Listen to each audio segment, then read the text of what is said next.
Good day everyone, I am Clifford Acohedo.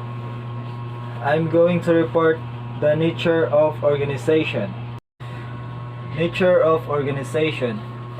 Organization is a social system composed of people, structure, and technology for achieving common goals in a dynamic environment.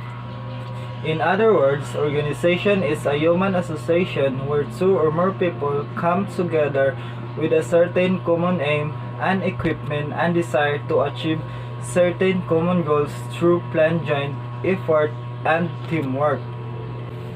Therefore, organization is a place with certain structure where people come and work together to achieve a common goal in a changing environment.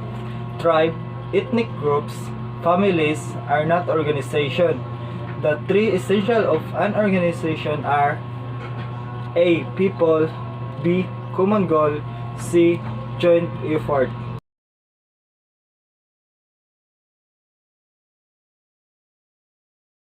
Characteristic of an organization.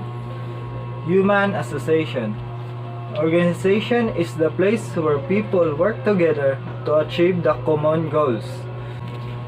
So, in human association, there is always the involvement of human resource to perform a variety of activities in a goal achievement process. Common goal. Every organization has its goal. It is a common purpose which binds all the individuals and groups to contribute their efforts. So in common goal, they had only one purpose on their work, and that is to achieve their common goal. Division of work. Organization always provides the large tasks into smaller packages for easy to prompt functioning by individuals. So in division of work, it brings everyone into specialization in their work.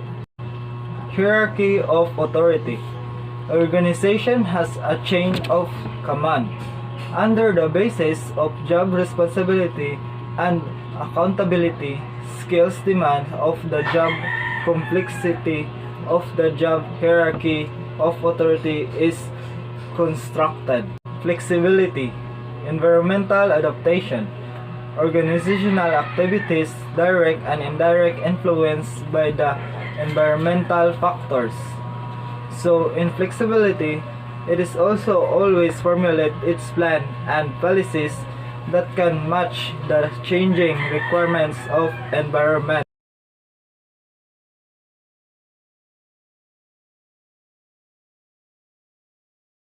Types of organization. We find different kinds of organization in our society.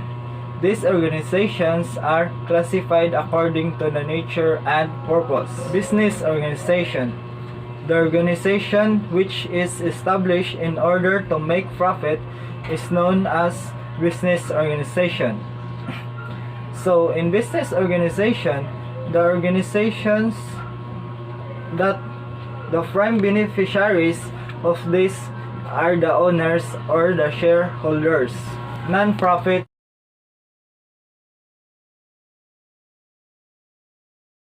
social organization. The organization which are established not for making profit but for giving or providing service to the customer, clients, or community.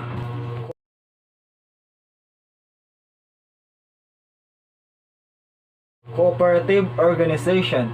This type of organization are established to reduce the effort of competition and maximize the value of cooperation.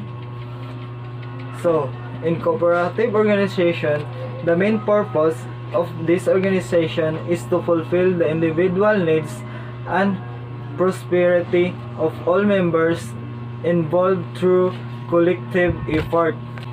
Government organization. The organization formed by the government to provide service to general public is government organization. They can be ministries, department, military, police, and more. International organization.